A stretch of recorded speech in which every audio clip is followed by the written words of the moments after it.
Michael memiliki 3 tanda kerasukan ini atau dia hanya menderita penyakit mental saja. Disclaimer, aku percaya kalau semua agama itu baik, hanya saja kadang-kadang ada orang yang menyalahgunakan agama atau mengatasnamakan agama untuk melakukan kehendak buruk mereka. Beberapa karakter di cerita hari ini adalah orang-orang yang religius, namun tindakan mereka sangatlah mengerikan.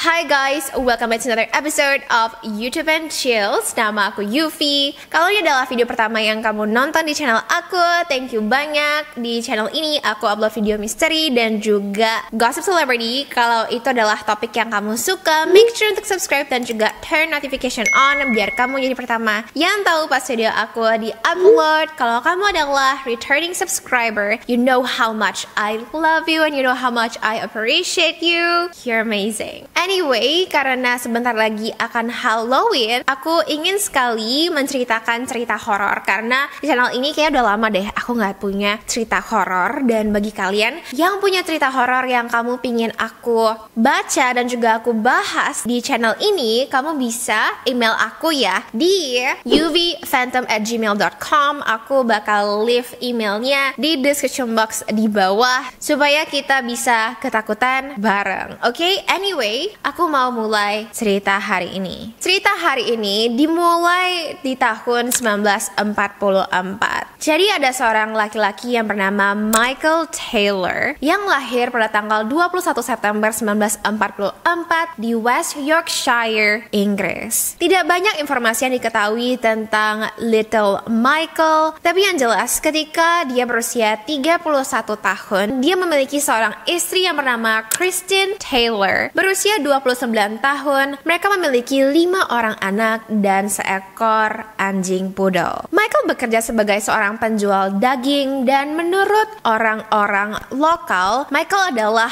orang yang kalem, very nice, dia juga sangat setia, dia juga sangat chill, dan ada beberapa orang yang juga mendeskripsikan Michael sebagai laki-laki yang boring. Tapi you know what, setelah kita dengar tentang berbagai celebrity yang selalu cheating, yang gak loyal, gak apa-apa deh ya kalau kita mendapatkan laki-laki yang boring, ya gak sih? Anyway, pada saat itu adalah tahun 1974, di mana di Inggris terjadi yang namanya krisis ekonomi, di mana banyak sekali orang kehilangan pekerjaan dan banyak sekali sampah-sampah di jalanan, dan ini berdampak buruk kepada penduduk-penduduk di Inggris, termasuk juga dengan Michael. Bayangin ya, Michael memiliki 5 orang anak. Dia juga memiliki seekor poodle dan juga istrinya. Dia harus bisa mencukupi kebutuhan mereka dong ya. Ditambah lagi tulang belakang Michael itu sering pegel-pegel dan juga sakit ya. Ini adalah klasik chronic back pain yang terjadi karena dia harus membiayai kebutuhan 5 anak ya. Kamu pasti dapat back pain loh ya. Ditambah lagi dia juga bekerja sebagai tukang daging kan. Jadi dia sering sekali mengangkat daging yang berat sehingga akhirnya pinggangnya encok dan juga tulang belakangnya lama-lama sakit. Nah, karena adanya krisis ekonomi, customernya berkurang dong. Ini membuat Michael menjadi susah gitu ya untuk mencukupi kebutuhan anak-anaknya. Ini membuat Michael lama-lama menderita penyakit mental yang kita kenal sekarang bernama depresi. Tapi berbeda dengan clinical depression, si Michael ini memiliki situational depression, di mana ini adalah tipe depresi yang disebabkan oleh krisis ekonomi, stres. Jadi bukan yang selalu ada gitu ya, cuman hanya ada ketika dia sedang stres atau ketika tulang punggungnya sakit. Jadi ini membuat dia jadi depresi gitu.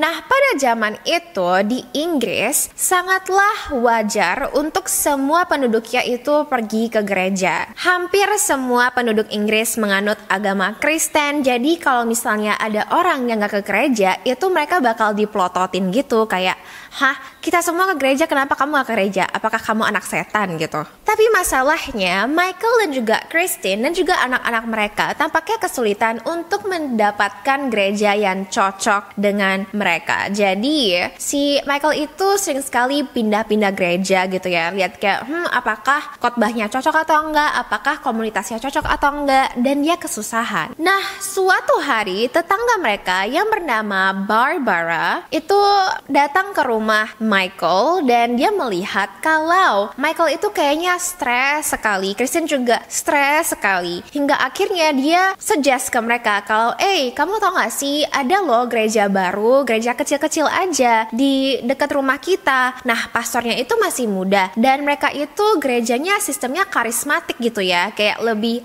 high energy gitu. Mungkin cocok deh buat kalian, kenapa nggak kalian coba ke sana? Nah, Barbara ini dia punya intensi yang baik ya, meskipun dia sedikit kepo ya, tapi dia itu punya intensi yang baik. Hari Minggu tiba, si Christine membujuk suaminya untuk pergi ke gereja itu beserta juga dengan kelima anak mereka, karena Christine melihat kalau aduh suami aku depresi nih, kasihan sekali, apa yang bisa aku lakukan? Mungkin gereja bisa bantu dia gitu loh, mungkin Tuhan bisa bantu dia. Nah, mereka pun setuju untuk ke gereja dan minggu itu mereka pergi ke gereja kecil yang baru tersebut. Sampainya di sana, Michael dan Christine merasa wow, feel-nya itu beda sekali ya, karena berbeda dengan pastor-pastor di gereja biasanya. Pastor ini adalah seorang perempuan. Dia baru berusia 21 tahun, bernama Mary Robinson. Dan berbeda dengan pastor biasanya yang gitu ya, yang kayak ini. Kalau nggak kalian lakuin ini, kalian bakal masuk neraka. Si Mary itu dia lebih fokus untuk memuji Tuhan dan dia juga fokus untuk menyembuhkan orang-orang yang sakit. Nah, meskipun keluarga Taylors ya, Michael Taylor, Christine Taylor, dan juga anak-anak mereka, aku bakal panggil mereka The Taylors ya, ataupun keluarga Taylors, itu tidak terbiasa dengan sistem gereja seperti ini. Tapi tampaknya mereka suka gitu, karena lebih high energy. Nah, sampai di tengah kebaktian, si Mary, pastor gereja tersebut, mengatakan, apa ada dari kalian yang ingin disembuhkan? Si Michael yang memiliki sakit punggung, sakit tulang belakang, dia ingin Mary bisa menyembuhkan dia, dan kalau memang nggak bisa sembuh ya udah, I have nothing to lose anymore, karena sakit banget gitu kan. Si Michael pun langsung angkat tangan dan si Mary langsung menunjukkan ke dia dan bilang, sini kamu, sini gitu kan. Si Mary pun berjalan ke arah Michael langsung berdiri dan berjalan ke arah Mary. Tapi sebelum mereka bisa bertemu, tiba-tiba di tengah-tengah mereka itu ada seorang perempuan yang tua ya. Dia langsung menjerit dan dia menangis. Perempuan tua tersebut bernama Mavis Smith. Nah, Mary yang melihat Mavis menjerit menangis, dia langsung meletakkan tangannya ke kepala Mavis dan mulai berdoa. Si Michael yang melihat itu enggak tahu bagaimana ya, dia langsung bersujud dan dia mulai berdoa dengan bahasa roh. Oke, buat kalian yang tidak familiar dengan bahasa roh, menurut Wikipedia, bahasa roh adalah suatu pengucapan atau pengungkapan yang lancar dari suku-suku kata dan kata-kata yang tidak dapat dipahami secara langsung dalam bahasa daerah pendengar di lingkungan wilayah tersebut. Oke, basically bahasa roh itu adalah bahasa yang tidak bisa kita pahami gitu ya, dan biasanya ini bisa ditranslate oleh pastor ataupun orang lain yang bisa mengerti bahasa roh. Nah, ini membuat semua orang amazed dong ya, terutama Michael, karena awalnya dia tidak bisa bahasa roh. Dengan mujizatnya dia tiba-tiba bisa bersujud dan mulai berdoa dengan bahasa roh. Dia takjub sekali, dia rasa kalau ini tuh miracle banget. Si Mary merasa kalau Michael itu dipenuhi oleh Roh Kudus, dan Michael yang terkejut sekali, dia sambil nangis sambil berdoa dalam bahasa roh. Dia langsung percaya kalau wow, ini adalah gereja saya, dan apapun yang Mary ajarin itu saya percaya gitu loh. Saya percaya kalau saya itu bisa disembuhkan. Nah, setelah minggu itu, keluarga Taylors ataupun The Taylors, mereka langsung menjadi orang yang percaya dan mereka menjadi pengikut yang setia sekali dengan gereja Mary. Nah, satu informasi lagi tentang gereja itu, biasanya mereka akan mengadakan yang namanya itu komsel, di mana beberapa orang yang aktif di gereja ataupun orang yang ke gereja itu bakal ngumpul di rumah seseorang untuk berdoa, menyanyi, dan sebagainya. Dan biasanya itu ada kayak 10-20 orang gitu, tergantung dengan organizer dari gereja. Tapi yang jelas ini adalah hal yang normal. Nah, keluarga Taylor Taylor, mereka memutuskan untuk menyediakan rumah mereka sebagai salah satu rumah untuk komsel, untuk umat-umat Kristen berkumpul setiap minggunya untuk berdoa dan menyanyi bersama. Mereka happy-happy dong ya. Dan karena gereja ini membernya masih sedikit, setiap minggunya si Mary akan datang ke rumah keluarga Taylor untuk menyanyi dan juga berdoa bersama. Lama-lama ya si Christine sadar kalau loh kok kayaknya suami aku sama pastor kita ya si Mary ya kok kayaknya deket banget gitu ya. Memang sih Michael itu friendly sama member-member lain, tapi kenapa kalau sama pastor itu kayaknya beda gitu loh, kayaknya friendly banget gitu. Nah karena ini masih awal-awal, Mary merasa oh mungkin karena Michael merasa Mary itu bisa ajarin dia banyak tentang agama, ya udahlah biarin aja gitu kan, nggak apa-apa gitu. Tapi lama-lama Christine nggak tahan. Kenapa? Karena si Mary itu sering sekali datang ke rumah mereka padahal bukan hari komsel ya, bukan hari untuk meeting gitu ya. Dimana biasanya di malam hari Mary akan datang dan dia itu akan berdoa, menyanyi bersama, ngobrol sama suaminya si Michael gitu, kayak intens gitu. Dan mereka itu bakal berdoa, ngomong berdua ya dari jam 8 sampai jam 3 pagi gitu. Sedangkan si Christine ya karena mereka punya 5 orang anak, si Christine harus ngepel, bersih-bersih, cuci piring ya kan, kasih 5 anak mereka tidur. Setelah itu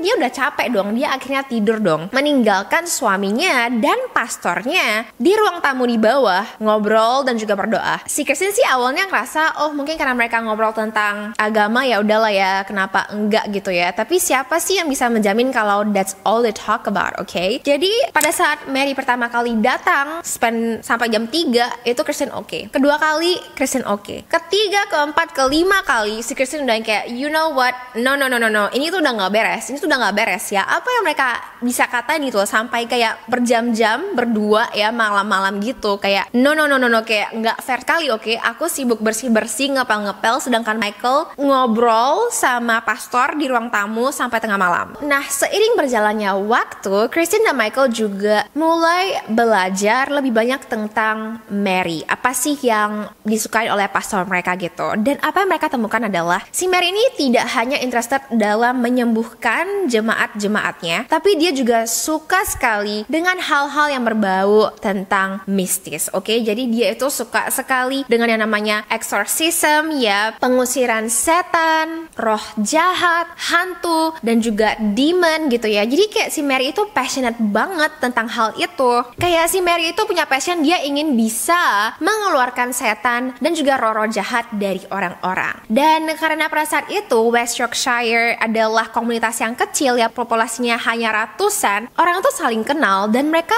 lama-lama mulai bisik-bisik tuh ya, kayak spread rumor gitu kayak oh you know what, kayaknya si Mary itu adalah cult leader deh, kayaknya kok dia bisa high energy banget dan dia tuh kayak bisa menyembuhkan orang gitu. Apakah dia adalah seorang apa gitu ya, kayak you know like something yang bukan pastor gitu ya. Yang jelas semua warga West Yorkshire yakin kalau Mary itu punya power. Nah sekarang aku mau membawa kalian ke dunia modern, dimana pastinya masih saja ada debat tentang apa sih yang membuat seseorang itu beneran kerasukan setan, atau mungkin dia hanya memiliki penyakit mental saja, misalnya schizophrenia atau hallucination, sociopathy, atau even maybe depression. Like you know, mungkin gak sih orang yang terlihat kerasukan setan itu ternyata memiliki penyakit mental. Nah, di agama Kristen itu ada 3 hal ya yang bisa membedakan antara seseorang itu apakah dia kerasukan setan beneran atau ini hanya dia memiliki penyakit mental. Jadi 1, dia memiliki pengetahuan supernatural. Apa itu pengetahuan supernatural? Ini adalah pengetahuan yang harusnya dia tidak ketahui. Misalnya rahasia anak ya, atau nomor PIN kartu kredit tetangganya gitu ya. Pokoknya ini adalah pengetahuan yang harusnya dia tidak ketahui. Kedua, yaitu kekuatan supernatural. Kalau kamu lihat di film Conjuring, The Exorcist, kamu bisa lihat dong ya, orangnya itu bisa sampai terbang gitu. Terus kayak pastornya tuh bisa sampai kayak dihempasin gitu, kayak terbang, membal kena dinding gitu. Jadi ini adalah display dari kekuatan supernatural. 3, yaitu orang yang kerasukan bisa berbahasa asing padahal dia tuh sama sekali tidak pernah belajar tentang bahasa asing tersebut. Jadi misalnya aku nih ya, yang misalnya aku kerasukan, tiba-tiba aku bisa bahasa Yunani, padahal aku nggak pernah belajar bahasa Yunani. Kalau mungkin French mungkin ya, tapi itu pun sebenarnya aku belajar tipis-tipis doang. But you know what I mean, oke? Jadi ini adalah 3 perbedaan dari seseorang yang kerasukan setan itu bakal bisa melakukan 3 hal ini versus orang yang menderita penyakit mental di mana mereka tidak akan bisa melakukan 3 hal itu. Nah, apakah Michael memiliki 3 tanda kerasukan ini atau dia hanya menderita penyakit mental saja? Nah, kenapa aku jelasin ini? Well, jadi suatu malam ketika si Mary mengadakan komsel di rumah The Taylors, si Mavis, ingat gak sih perempuan tua yang menangis-nangis di gereja, itu melakukan hal yang sama lagi. Dia mulai menangis kencang dan dia mulai berteriakan. Nah, si Mary yang awalnya dia masih berdoa-berdoa, dia langsung meletakkan tangannya lagi ke arah Mavis dan mulai berdoa. Pada saat itulah Mavis makin mencak-mencak, di mana Mary langsung bilang, wah, si Mavis ini perlu dibebasin ini. Nah, bahasa Inggrisnya itu adalah deliverance gitu ya. Ini adalah satu term yang digunakan untuk jemaat Kristen, di mana itu artinya supaya roh jahatnya itu bisa dibebaskan gitu ya, kayak dikeluarin dari orang tersebut supaya orang tersebut bebas gitu. Nah, si Mary pun bilang, si Mavis perlu pembebasan, coba kalian pegang tangan dia supaya aku bisa bebasin dia gitu kan. Nah, begitu Mary berdoa makin kencang, Mavis makin menggila-gila dan dia mulai kayak mengeluarkan suara binatang gitu yang kayak hewan buas gitu, mengerang-ngerang. Dia juga mulai merangkak-merangkak dan dia berteriak-berteriak gitu. Nah, bukannya si Mary berdoa sampai Mavis berhasil dibebaskan ya, sampai Mavis itu tenang, dia malah memindahkan tangannya ke jemaat lain dan mulai berdoa gitu loh. Dia biarin si Mavis itu yang kayak berteriak-teriak, mengerang-ngerang, merangkak-rangkak di sana, kayak dia biarin aja gitu. Kalau aku jadi Christine ya, aku bakal kayak kamu lihat gak sih kayak si Mavis tuh masih merangkak-merangkak gitu loh. Dia masih kayak punya roh jahat di dalamnya. Kamu yakin kamu gak mau bebasin dia dulu, kayak selesain dulu gitu, baru kamu move on ke orang lain gitu kan? Si Mary tidak melakukan itu. Dan apa yang terjadi berikutnya adalah orang yang berada di komsel tersebut mulai melihat Mary secara skeptik ya. Mereka mulai skeptik karena mereka merasa ini adalah pembebasan yang gagal. Kamu tidak berhasil membebaskan si Mavis karena kamu masih melihat dia itu kerasukan, tapi kamu kayak nggak peduli gitu, kamu move on ke orang lain gitu. Lama-lama jemaat-jemaat Mary mulai tidak percaya dengan pastor mereka sendiri, termasuk juga dengan Christine. Nah, setelah malam konsel tersebut, Michael ya, dia mulai berubah. Dia mulai takut dengan hal-hal yang normal. Contohnya apa? Michael mulai takut dengan bulan. Iya guys, aku serius. Michael itu mulai takut untuk keluar malam hari karena dia takut melihat bulan. Ditambah lagi, yang awalnya Michael dikenal oleh penduduk sebagai laki-laki yang nice, yang loyal kepada keluarganya, yang baik kepada istrinya, yang boring, dia berubah menjadi orang yang agresif, temperamental, dingin, dan juga penyendiri. Dia juga lama-lama menjauhi dirinya dari anak-anaknya. Yang awalnya itu dia senang sekali menghabiskan waktu dengan anak-anaknya, dia mulai memilih untuk mengisolasi dirinya di dalam kamar. Nah, fast forward di minggu depannya, si Christine itu udah gak tahan lagi karena dia ngerasa, kenapa suami aku jadi dingin sama aku? Dia juga jadi dingin sama anaknya, seakan-akan dia gak peduli sama anaknya. Dan aku lihat kok dia itu deket banget sama si Mary, pastor kita. Pasti mereka ada main di belakang nih kan, kayak si Christine itu udah gak tahan lagi. Jadi di tengah komsel ya, si Christine langsung berdiri dan dia langsung marah gitu kan. Dia langsung bilang ke suaminya, dia bilang, aku tahu kamu sama pastor kita ada main belakang kan, kalian ada hubungan kan. Langsung si member-member komsel ya kan, yang lagi kayak doa-doa gitu, tiba-tiba mereka kayak terus mereka yang kayak terkejut gitu. Tapi mereka ya udah tahu gitu loh, maksudnya mereka udah tahu ya, pasti jelas banget dong ya, kelihatan dong ya kalau kayak ada seseorang sama orang lain gitu ya, yang kayak kayak genit-genitan gitu ya, pasti kelihatan dong. Jadi kayak mereka terkejut, tapi kayak mereka juga yang kayak nggak terkejut gitu. Selanjutnya si Christine lalu bilang kalau, aku rasa ya kalian berdua ya harus naik ke atas ya, ke kamar dulu, kalian ngomongin, kalian selesain apapun hubungan kalian, baru kalian turun deh. Ini logika si Christine interesting juga ya, kayak dia tuh percaya banget sama suaminya ya untuk naik ke atas, ke kamar mereka dengan cewek yang dia yakin itu selingkuh dengan suaminya berdua, oke? Di dalam kamar. Kayak, you never know what they're gonna do, girl. Like, okay. And anyway, menurut Pastor Mary, ketika mereka berdua di kamar di lantai 2, si Michael mencoba untuk menciumnya. Tapi karena Mary merasa kalau, oh no, kayak, no, ini adalah hal yang salah. Ini bukan hal yang akan dipuji oleh Tuhan gitu ya. Dia pun menolak si Michael dan dia langsung turun ke bawah. Nah, sesampainya dia turun ke bawah, dia lalu bilang kepada Christine, can you imagine, like I can't imagine, I will like slap the shit out of Mary. But anyway, Mary bilang, memang kita secara emosional itu connected, tapi secara fisikal kita tuh nggak pernah ngapa-ngapain gitu. Nah, si Christine ya, being kayak the very good wife, dia yang kayak ya udah, aku maafin kalian, oke? Selesai, yuk kita lanjut lagi berdoa. Nah, pada saat si Mary berdoa sampai setengah, dia melihat ke arah Michael dan dia melihat kalau mata Michael itu serem banget. Menurut Mary, dia yakin kalau Michael itu kesurupan karena matanya itu udah kayak setan gitu. Si Mary langsung berteriak dan dia langsung mulai berbahasa roh untuk mengeluarkan setan dari Michael. Sebelum si Mary bisa meletakkan tangannya ke kepala Michael, Michael langsung menampar wajah Mary dan Mary yang kayak terkejut gitu ya. Langsung dia berdoa lagi kan. Nah, si Michael itu seakan-akan dia kayak mau attack si Mary gitu loh, sampai-sampai istrinya dan juga jemaat-jemaat lain itu nahan tubuh si Michael. Si Mary yang ketakutan langsung berlari ke pojok sambil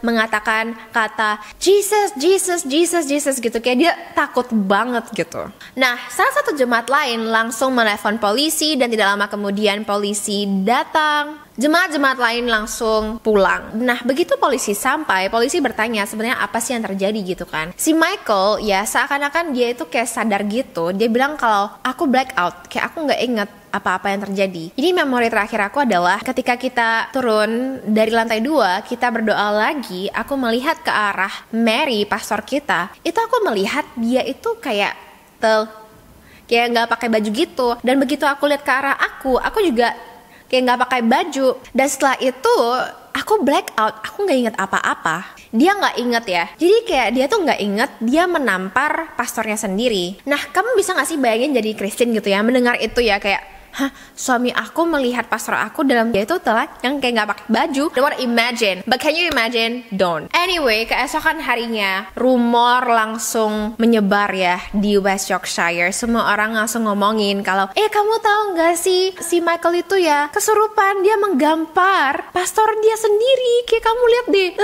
deh, kasihan banget si Christine. Kayak dia tuh pasti sengsara banget, kayak pengen dia udah baik banget, tapi kayak suaminya itu kayaknya selingkuh deh sama pastornya sendiri gitu kan. Dan ada juga rumor yang bilang kayak, oh my god, kalian tahu nggak sih kemarin si Michael itu ya kesurupan banget, dan kayak si Mary itu sampai nggak bisa keluarin setan dari tubuhnya. Mary itu sampai kayak kabur gitu dan sampai nangis-nangis di pojokan. Nah, sampailah rumor ini menyebar ke salah satu pastor di dekat kota West Yorkshire. Nah, pastor ini terkenal dalam pembebasannya. Jadi dia itu memang sudah sering sekali melakukan pembebasan, di mana dia akan mengusir setan dan juga mengusir roh-roh jahat dari orang-orang. Dia tidak menghabiskan waktu, dia langsung membawa timnya dan juga membawa dirinya ke rumah Michael. Dia ingin tahu sisi cerita dari Michael. Dan sesampainya di sana, Michael bercerita kalau, aku itu orang baik-baik. Yang menggoda aku itu si Mary. Si Mary sering sekali menggoda aku. Dia itu pastor yang palsu. Kamu lihat aja, makanya ya, begitu dia mendoakan si Mavis, bukannya Mavis membaik, Mavis malah langsung menggila-gila dan mencak-mencak dan kayak merangkak-merangkak gitu. Tampaknya dia itu bukan mengusir setan, melainkan menaruh setan kepada jemaat-jemaatnya. Nah, mendengar itu, si pastor ya langsung merasa kayak oh my god, kayak oh mungkin ya si Mary itu beneran pengikut setan gitu, mungkin dia itu pastor sesat, mungkin aja dia tuh pastor yang palsu gitu. Nah si pastornya pun lalu pamit dan dia bilang oke, aku bakal lihat apa yang bisa aku lakuin, oke aku bakal selidikin dulu tentang pastor Mary ini dan aku bakal kabarin kamu. Si pastor dan timnya pun pergi. Nah Michael yang sudah melewati banyak sekali drama ya, dia langsung bilang kepada si Kristen istrinya, dia bilang kenapa nggak kita pergi liburan aja sama anak-anak kita supaya ya kita bisa move on dari ini semua gitu. Mereka pun mulai planning untuk liburan. Nah entah bagaimana ya, tetangga mereka si Barbara itu mendengar kabar kalau tetangga dia itu bakal pergi liburan, sedangkan dia rasa kalau Michael itu masih punya setan di dalamnya, kayak bukannya bahaya ya. Si Barbara pun langsung pergi ke pastor yang sudah terbiasa mengusir setan itu, yang ada timnya itu. Dia langsung cerita sama si pastor ini, dia bilang, pastor, kamu tau gak sih si Michael itu sama keluarganya bakal liburan loh beberapa hari lagi. Kamu gak rasa itu bahaya? Bisa-bisa aja kan setan yang ada di dalam tubuh Michael itu bakal keluar dan menyebar ke kota lain. Emang kamu mau gitu ya? I don't know how if that even works. Tapi kayak pastornya langsung kayak ngerasa, oh you know what, mungkin memang aku harus mengusir setan dari Michael dulu sebelum dia pergi liburan. Mereka pun membuat rencana di mana mereka akan melakukan exorcism terhadap Michael. Nah beberapa hari sebelum Michael dan juga keluarganya pergi liburan, Barbara datang ke rumahnya dan bilang, kenapa nggak kamu sama istri kamu ya coba kunjungi si pastor deh, kayak pastor mau kasih kalian doa gitu ya, supaya nanti pada saat kalian liburan itu kalian aman gitu ya, kalian terproteksi gitu. Nah karena si Michael juga ngerasa, oh ya udah deh, ya udah apa salahnya gitu kan, dia dan istrinya pun pergi. Nah sesampainya di rumah pastor, dia disergap dong. Dia disergap kayak tiba-tiba pastornya tuh yang kayak bilang gitu, halo, kamu harus menjalani exorcism karena aku yakin sekali kamu punya setan di dalam kamu, buktinya kamu bisa tampar pastor kamu sendiri. Meskipun si Michael dan juga Christine merasa disergap, tapi karena Michael ngerasa oh apa salahnya gitu kan, ya udah aku mau kok dibersihin kalau memang ada setan di dalam aku gitu. Nah akhirnya pada tanggal 5 Oktober 1974 malam hari exorcism Michael dimulai. Nah exorcism Michael ini bisa dikatakan cukup intens ya. Bukan hanya meletakkan tangan di kepala Michael lalu didoain, si pastor ini sampai meninju-ninju Michael. Dia juga memasukkan salib ke dalam mulut Michael terus kayak diguncang-guncang gitu. Dan exorcism ini ataupun pengusiran setan ini berlangsung selama bukan 30 menit, bukan 1 jam, melainkan 8 jam. Iya guys, jadi bayangin si Michael itu di eksorsis selama 8 jam, asli didoain-doain terus sama pastor dan juga tim-timnya. Dan menurut pastor ini, selama 8 jam itu mereka berhasil mengeluarkan 40 setan ya. Jadi dalam eksorsisme ini ada yang namanya setan kemarahan, ada yang namanya setan penipuan, setan pencurian, setan incest, dan juga setan pencemaran agama. Jadi di dalam proses eksorsisme ini si pastor itu akan mengatakan gitu loh, kayak keluar setan pencuri, keluar setan incest gitu. Jadi kayak beneran ada listnya gitu. Dan setelah mereka perform eksorsisme ini selama 8 jam, tim dan juga pastor sudah mulai capek ya. Ada 3 lagi setan yang harus mereka keluarin. Jadi tinggal 3 lagi gitu, yaitu setan amarah, setan kegilaan, dan juga setan Oke, karena pastor dan juga timnya sudah capek, akhirnya pastor pun mengatakan kalau you know what, kita bakal sambung ya besok aja, kita bakal sambung lagi. Nah tiba-tiba salah satu perempuan dari tim pastornya itu langsung mengatakan kalau jangan-jangan kita nggak boleh take a break, kita harus selesain exorcism ini karena aku baru mendapatkan vision di mana aku melihat kalau kita menunda exorcism ini sampai besok ya, si Michael itu akan si Christine. Tapi pastornya yang kayak udah kecapean, dia bilang udah nggak apa-apa, lanjut aja besok, pasti bisa kok, nggak apa-apa gitu kan. Tapi perempuan ini kayak asik kekeh gitu, dia kayak sih bilang kayak jangan kita harus selesain karena aku beneran melihat kalau si Michael itu akan istrinya sendiri gitu. Tapi karena pastornya nggak mau denger, timnya juga yang kayak udah capek banget ya kan, ya udah kayak mereka pun akhirnya bubar. Nah si Michael yang dalam keadaan, bayangin dong, dia pasti capek banget ya, dia pun dibawa pulang oleh istrinya yang juga sudah lelah sekali. Nah setibanya istrinya di rumah, rumah.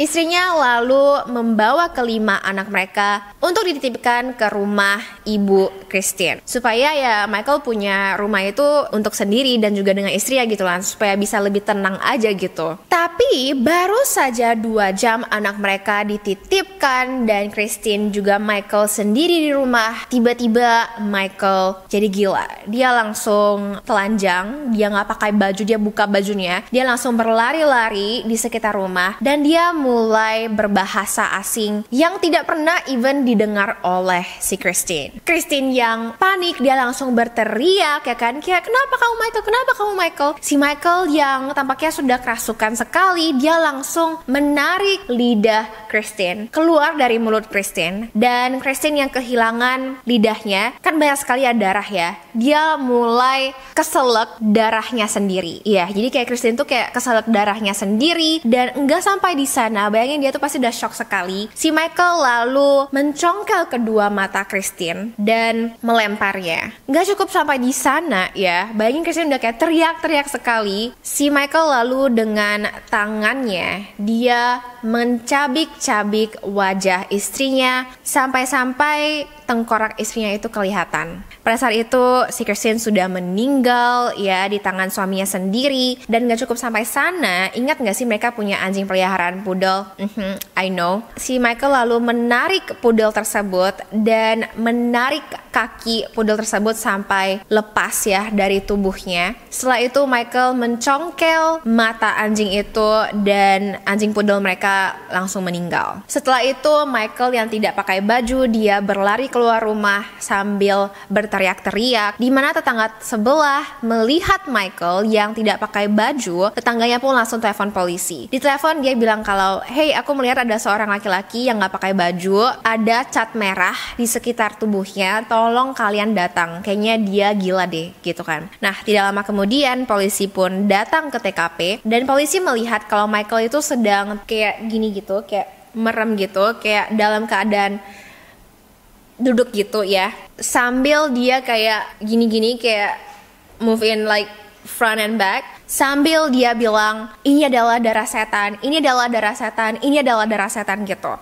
Nah, pada saat polisi mendekati Michael, mereka langsung sadar dong kalau di sekujur tubuh Michael itu bukanlah cat merah, melainkan darah. Okay, I know it's crazy. Polisi lain pun langsung masuk ke dalam rumah dan mereka pun melihat kalau Christine tuh dalam keadaan yang serem sekali ya. Anjingnya juga dalam keadaan serem sekali, ada darah di mana-mana. Dan menurut kesaksian polisi yang masuk ke dalam rumah Christine dan juga Michael, itu mereka trauma banget. Pastinya dong ya. Nah anyway, ketika Christine diotopsi, benar saja dong, tim forensik mengiyakan kalau memang benar. Pada saat Christine diserang, itu Michael tidak menggunakan senjata apapun, tidak ada pisau, tidak ada apa-apa. Beneran si Michael itu menggunakan tangannya untuk mencabik-cabik kulit istrinya dan juga mencongkel mata istrinya sendiri. Nah, udah kelihatan dong kalau ini tuh adalah kekuatan supernatural. Iya nggak sih? Kayak gimana sih seseorang tuh bisa langsung menarik lidah dari mulut seseorang, mencongkel matanya, lalu mencabik-cabik kulitnya dengan tangannya sendiri, guys. Nah,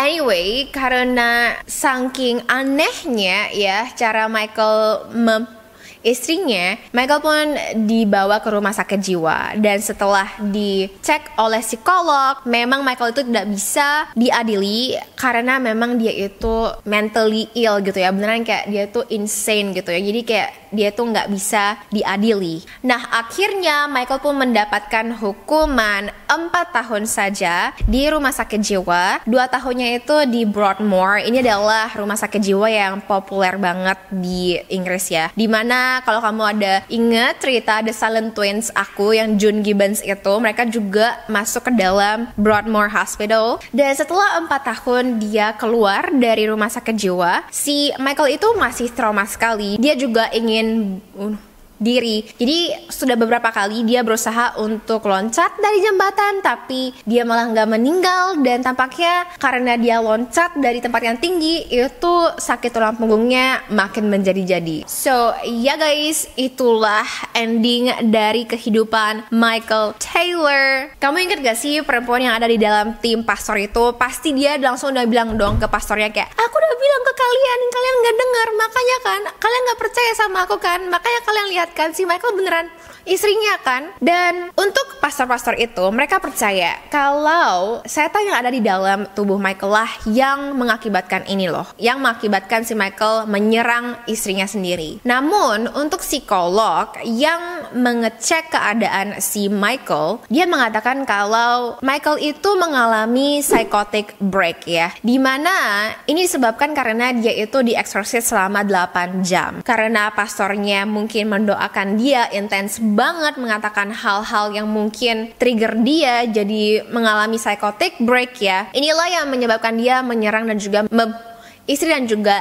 anjingnya. Tapi kalau misalnya memang psikolog ini benar ya, kayak dalam waktu 8 jam si Michael itu mungkin menerima verbal ya oleh pastor dan juga tim-tim pastor, bisa bayangin gak sih bagaimana dengan anak-anak yang seumur hidup mereka dari kecil sampai dewasa menerima perkataan-perkataan kasar dari orang tua mereka ataupun mungkin dari teman-teman sekolah mereka. Like if that is true, kalau memang benar-benar perkataan kasar itu that powerful, mungkin gak sih perkataan-perkataan itulah yang men-trigger serial killer seperti Jeffrey Dahmer yang dari kecil gitu ya, dia udah menerima kasih sayang dan dia juga dibully oleh temannya. Apakah itulah yang menyebabkan dia banyak sekali orang, you know what I mean, like it makes me think. Tapi again ya, banyak juga kok orang-orang yang sudah mendapatkan perkataan kasar sejak kecil, mereka